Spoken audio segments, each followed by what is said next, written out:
British broadcasting corporation BBC వాళ్ళు అమెరికాని ముందు చూపించి మనల్ని బెదరేస్తున్నారనమాట.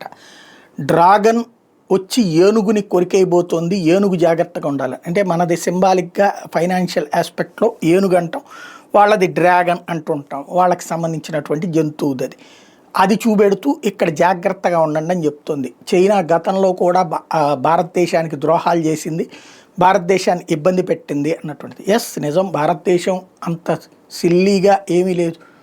చైనా ఇబ్బంది పెట్టినప్పుడు ఆ ఇబ్బందిని ఎదిరించింది, అధిగమించింది, డోక్లాంలో నిలబెట్టింది, అలాగే ఏదైతే గాల్వన్ లోయ దగ్గర తరిమేసింది, అట్లాగే భారతదేశంలో వస్తోత్పత్తిని పెంచుకొచ్చింది, చైనాకి పోటీగా ఆర్థిక వ్యవస్థను డెవలప్ చేసే ప్రయత్నం జరుగుతోంది.